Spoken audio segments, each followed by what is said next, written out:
Oke, assalamualaikum warahmatullahi wabarakatuh. Selamat siang bagi teman-teman yang saat ini sedang melaksanakan ibadah puasa. Nah, semoga teman-teman dalam keadaan sehat walafiat tanpa adanya kekurangan suatu apapun. Nah, izinkan saya pada kesempatan kali ini untuk menyampaikan materi tausiah. Nah, ini mengenai keutamaan bulan Ramadan. Nah, seandainya ada beberapa hal yang saya sampaikan nanti ada yang kurang berkenan ataupun ada koreksi, mohon untuk dikoreksi dan kita saling berdiskusi satu sama lain gitu ya mengenai materi ini. Oke, kita bahas dulu. Nah, ini sekarang mengenai materi keutamaan bulan Ramadan.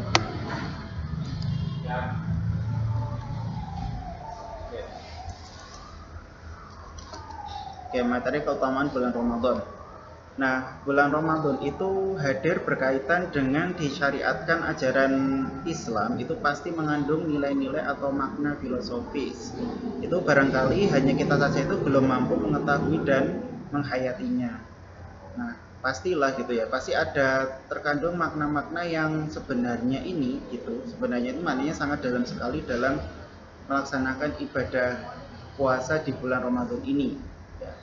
Salah satu contohnya adalah dengan melakukan ibadah puasa itu berarti kita dapat mengetahui bagaimana rasanya menjadi orang-orang yang susah gitu, misalkan dalam mencari makanan, terus kemudian yang susah dalam kegiatan lain gitu ya. Nah, itu kita dapat merasakan, itu salah satu manfaatnya. Yang kedua, puasa itu juga pastilah berguna dalam hal kesehatan, terus kemudian dapat menahan diri kita dari perbuatan maksiat. Itu salah satu gambarannya seperti itu sih. Nah, terus kemudian, dari keutamaan tadi ternyata ya pada saat bulan Ramadan ini pintu-pintu surga itu terbuka. Nah, ini terbuka lebar-lebar ini dan pintu-pintu neraka itu ditutup dengan rapat dan setan-setan itu diikat. Dalam hal ini berarti ini sangat bulan ini berarti bulan yang istimewa banget. Iya, gitu. Ini merupakan bulan yang istimewa dan kesempatan kita untuk menambah atau melakukan ibadah dengan sebaik-baiknya. Dan tapi bukan berarti kita di bulan-bulan di luar Ramadan ini kita melakukan perbuatan dosa, ya bukan seperti itu juga gitu ya. Jadi baik di bulan Ramadan ataupun di luar bulan Ramadan kita harus tetap melaksanakan ibadah dengan konsisten gitu. Nah, ini ya, terus kemudian Allah Subhanahu wa taala telah memberi kesempatan kepada hambanya untuk masuk surga dengan ibadah dan amal soleh yang mereka perbuat pada bulan Ramadan. Nah, ini kita harus manfaatkan dengan baik karena bulan Ramadan itu adalah bulan ampunan.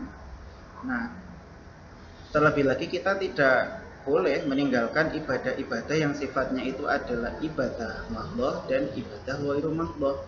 Ini kita bahas dulu. Nah, ibadah itu tadi terbagi menjadi dua ya, teman-teman. Nah, ibadah itu kita bagi menjadi dua. Kita membicarakan ibadah dulu. Nah, ibadah. Nah, oke. Nah, untuk penggolongan yang pertama kita sebut sebagai ibadah mahdhah. Ada ibadah mahdhah.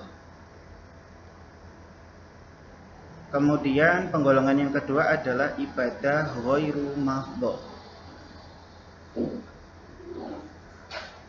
Ghairu mahdhah. Apa yang membedakan di antara kedua jenis ibadah ini? Nah, kalau ibadah mahdhah itu adalah ibadah yang berhubungan, ya, jadi berhubungan erat antara manusia dengan Allah, itu kita sebut sebagai ibadah mahdhah. Ini berarti berkaitan erat ya antara manusia terhadap Allah, ya. Nah, terus kemudian kalau ghairu mahdhah itu adalah hubungan manusia itu dengan manusia. itu adalah ibadah ghairu mahdhah. Contoh dari ibadah mahdhah ini misalkan seperti sholat, ya kan? Ini seperti sholat, terus kemudian zakat. Nah, terus kemudian ibadah yang kita lakukan pada bulan ini yaitu adalah ibadah puasa. Nah, terus kemudian haji. Nah, dan bentuk ibadah lain, ya ini yang kaitannya adalah dengan manusia terhadap Allah sebagai Tuhan semesta alam, gitu ya. Nah, kalau ibadah ghairu mahdhah contohnya adalah seperti menolong orang, gitu ya. Menolong orang, terus kemudian mendamaikan orang, itu kan juga termasuk ibadah yang kaitannya adalah dari manusia terhadap manusia yang lain gitu ya, mendamaikan orang dan lain-lain. Itu pokoknya yang berkaitan dengan manusia. Nah, dimensi yang berada di sini secara otomatis kalau kita gambarkan dengan menggunakan garis lurus gitu ya, yang mencerminkan antara hubungan dari terhadap Allah maupun terhadap manusia, itu bisa kita gambarkan dengan menggunakan garis vertikal dan garis horizontal. Misalkan kalau hubungannya tadi adalah horizontal, ya, ini ada garis horizontal. Misalkan di sini adalah manusia, itu terhadap manusia. Jadi hubungannya adalah lurus ya di sini. Nah, manusia terhadap manusia itu kita katakan ya ini adalah hablum minannas. Kita sering mengatakan itu sebagai hablum minannas. Ini hablum minannas.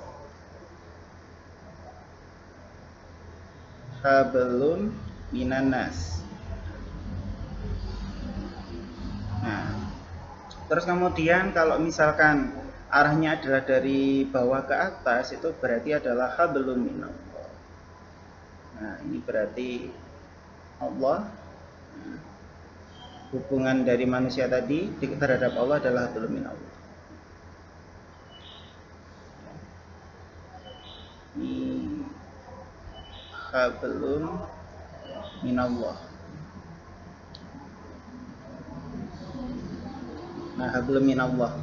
Nah, kemudian hubungan manusia terhadap manusia itu juga sering dikatakan sebagai hubungan horizontal.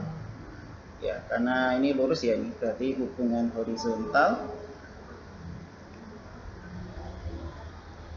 Hubungan horizontal. Kemudian kalau hablum minallah itu berarti adalah hubungan vertikal. Oke, ini kita sebut sebagai hubungan vertikal.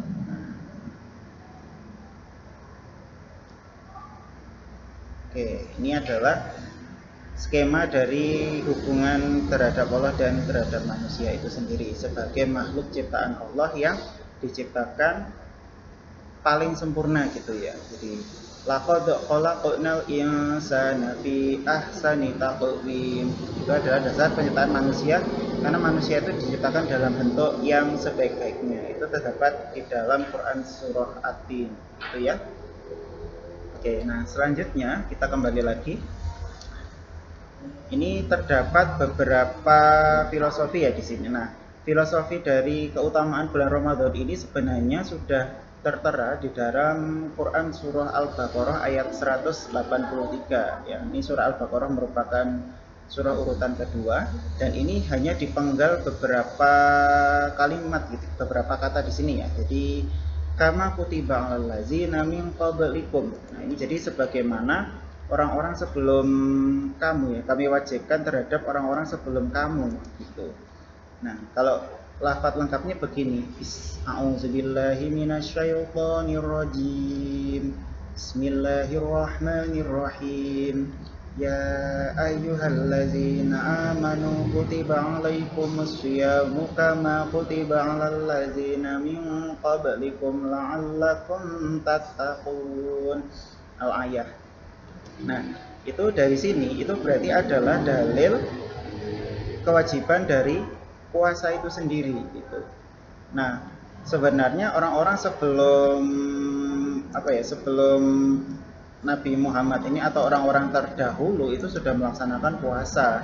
Nah, otomatis dengan bentuk dan syariat mereka sendiri-sendiri gitu. Dan kita tuh tidak tahu pasti. Nah, syariatnya seperti apa. Yang jelas mereka pun dulunya juga melakukan puasa, ya. Nah, terus kemudian puasa itu dalam bahasa Arab dikatakan sebagai asyam. Siam ya, itu berarti artinya adalah puasa. Nah, namun dalam konteks syariat Islam itu puasa atau siam itu yang dimaksud ialah menahan diri dari makan dan minum dan kegiatan seksual sejak terbit fajar hingga terbenam matahari dengan niat ibadah kepada Allah itu tentunya ya gitu. Disertai dengan syarat dan rukun tertentu. Nah, terus kemudian khusus di bulan suci Ramadan itu puasa merupakan kemestian. Maksudnya kemestian di sini adalah kewajiban, gitu. Kewajiban perorangan dan ini kita katakan sebagai fardhu ain. Gitu. Ini setiap individu itu memiliki kewajiban dalam melaksanakan puasa. Nah, kalau misalkan kewajiban itu sudah dilakukan oleh seseorang tetapi sebagian yang lain itu tidak wajib untuk melaksanakan ya gitu. Jadi kalau sudah dilakukan oleh orang lain berarti hukum kita tidak wajib melaksanakan itu dikatakan sebagai fardu kifayah gitu. Jadi kewajiban yang sudah dilaksanakan oleh sebagian orang, jadi sebagian orang yang lain itu tidak wajib untuk melaksanakan. Itu namanya adalah fardu kifayah gitu.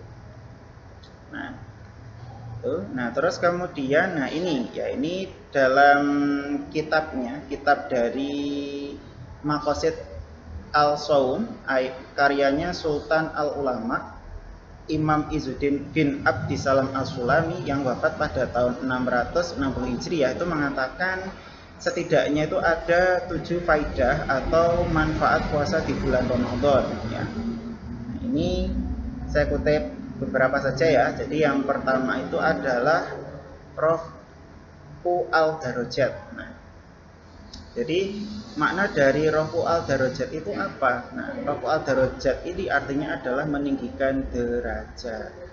Oke. Nah, ini sebagaimana dikatakan dalam hadis Nabi ya, dari hadis riwayat Imam Muslim. Ya, ini terjemahnya adalah seperti ini. Ketika Ramadan tiba, dibukalah pintu-pintu surga dan ditutuplah pintu-pintu neraka. Dan setan pun dibelenggu. Jadi arti kata dibelenggu di sini adalah diikat gitu ya.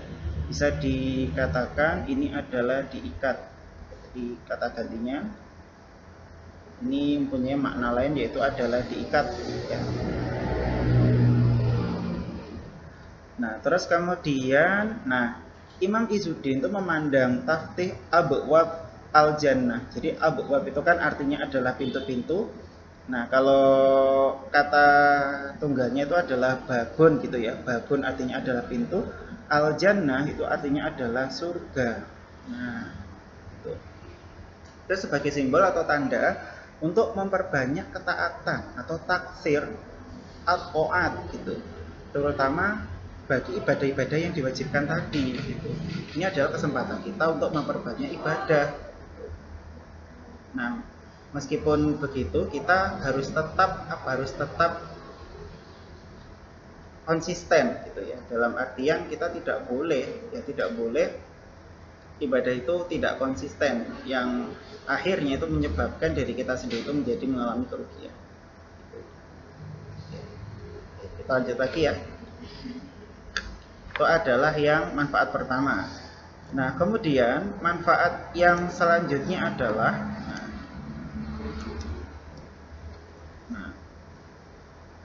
adalah takfir al-khotiat atau penghapus kesalahan atau dosa. Nah, ini berdasarkan dari hadis Nabi Muhammad SAW. Barang siapa yang berpuasa Ramadan karena iman dan mengharapkan pahala, maka diampuni dosa-dosanya yang telah lalu. Ini adalah hadis riwayat Imam Bukhari dan Muslim gitu, atau bisa kita katakan itu adalah muttafaqun alaih gitu ya.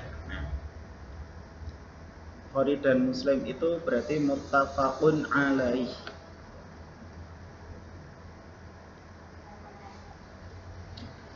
Ini maaf. Hadis riwayat muttafaqun alaih. Muttafaqun alaih.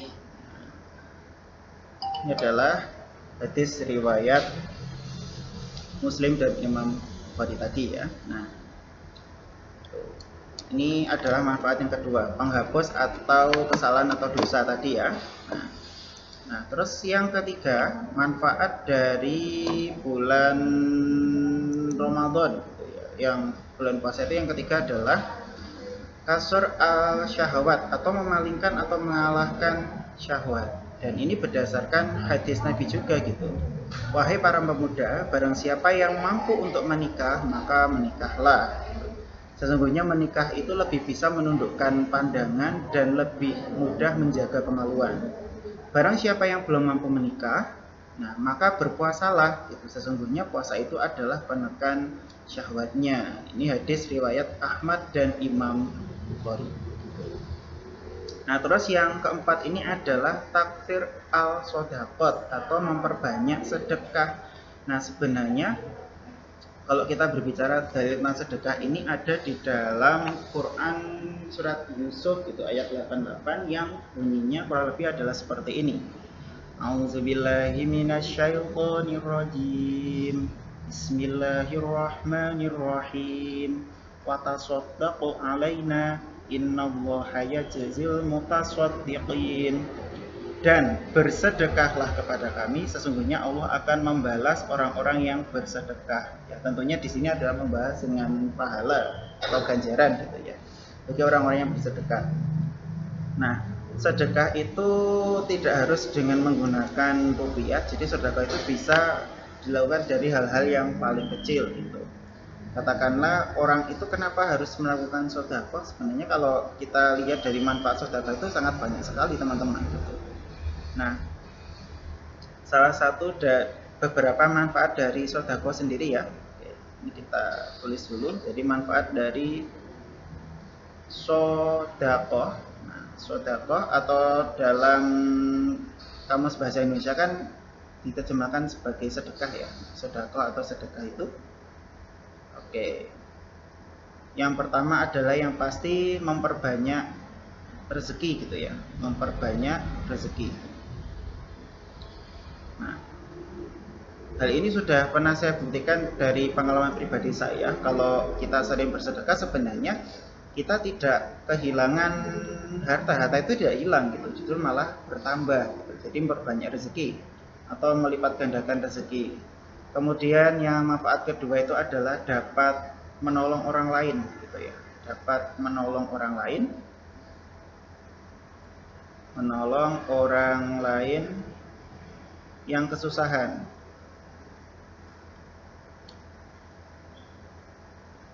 Ini adalah manfaat yang kedua. Terus yang ketiga itu adalah dapat memperpanjang umur.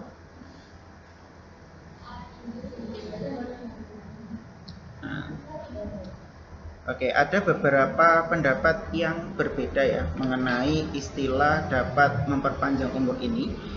Karena di pendapat yang pertama itu adalah memperpanjang umur dalam arti yang sebenarnya, dan pendapat yang kedua itu artinya adalah seperti ini. Jadi misalkan seseorang itu bersedekah gitu ya, sering bersedekah, terus akhirnya itu apa? Akhirnya itu yaitu akan setelah meninggal itu akan tetap dikenang terus.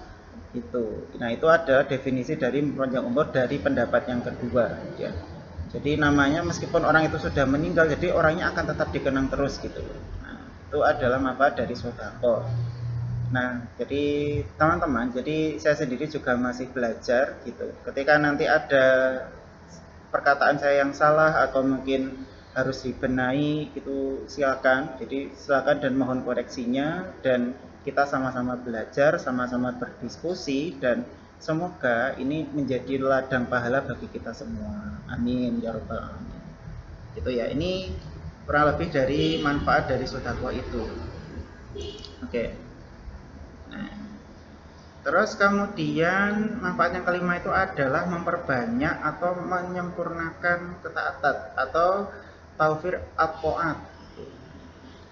Ini dalilnya sudah ada ya. Jadi karena ini bukan dalil sih, tapi ini lebih ke apa ini? Ucapan dari Imam Izzuddin bin Abdissalam. Ini bukan dalil ya teman-teman. Ini adalah ucapan dari beliau. Nah, karena puasa mengingatkan kelaparan dan hausnya ahli neraka. Hal itulah yang mendorong orang berpuasa itu memperbanyak ketaatan kepada Allah itu agar terselamatkan dari api neraka. Itu ya. Terus yang keenam adalah syukur alim al khafiyat gitu. Jadi bersyukur mengetahui kenikmatan yang tersembunyi. Nah, ini kalau kita kaitkan ya, jadi kaitkan dengan dalil bersyukur itu kan sebenarnya terdapat di dalam Al-Qur'an juga gitu ya. La in syakartum la azidannakum wa la in kafartum inna azabi lasyadid gitu. Nah, yang kurang lebih maknanya adalah ketika kita itu bersyukur, pastilah Allah itu akan menambah nikmat kita gitu. Dan apabila manusia itu mengingkari nikmatnya gitu, niscaya azab Allah itu pastilah sangat pedih gitu. Nah, syukur itu dapat kita terapkan di dalam kehidupan kita sehari-hari dari hal yang paling sederhana gitu. Semisal kita membicarakan tentang buang angin gitu ya. Nah, itu buang angin itu adalah salah satu nikmat yang harus kita syukuri gitu. Karena kalau kita bicara buang angin ya, buang angin gitu. Buang angin itu kalau dihitung dari biayanya dan lain-lain gitu kan, itu mahal loh gitu kalau orang itu nggak bisa buang angin. Padahal buang angin itu adalah salah satu nikmat gitu ya, salah satu nikmat dari Allah yang diberikan pada kita. Nah, selanjutnya selain buang angin, ada lagi nikmat yang bisa kita rasakan setiap hari itu adalah oksigen. Oksigen ya, oksigen itu kalau rumus kimianya itu bisa kita tuliskan dalam bentuk O2 gitu ya. Jadi oksigen ini adalah salah satu nikmat Allah juga gitu yang wajib kita syukuri. Nah, terus kemudian nikmat lagi adalah rezeki gitu. Dan setiap orang itu sudah ditetapkan besar rezekinya gitu ya. Dan rezeki ini tidak mungkin tertukar gitu. Jadi nggak usah khawatir, ini insya Allah jadi semuanya sudah ditetapkan sama Allah ya, untuk rezeki dan lain-lain. Sebenarnya masih banyak lagi loh gitu. Kalau kita bicara nikmat gitu ya, kebahagiaan itu juga merupakan nikmat dan lain-lain gitu ya. Oke, nah selanjutnya itu adalah faedah yang ketujuh gitu ya. Ini al-inzijar, al-khawatir, al-ma'ashi, wal mukhalafat gitu. Jadi mencegah keinginan bermaksiat dan berlawanan. Nah, ini jelas gitu. Karena definisi dari puasa tadi adalah pengendalian diri, kita menahan diri dari segala sesuatu yang dapat dapat memberikan mudarat gitu ya, atau keburukan. Ini adalah salah satu manfaat dari puasa. Jadi begitu ya. Oke, demikian dari paparan tausiah yang saya sampaikan atau ilmu yang saya sampaikan ini. Nah, apabila ada kekhilafan atau ada kesalahan dalam hal saya menyampaikan, saya mohon maaf. Semoga ini bisa dapat dijadikan bahan diskusi untuk kita gitu. Dan apabila ada kesalahan dalam saya hal menyampaikan gitu ya, saya mohon maaf yang setulus-tulusnya. Dengan ilmu hidup menjadi mudah, dengan seni hidup menjadi indah, dan dengan agama hidup menjadi terarah. Wassalamualaikum warahmatullahi wabarakatuh.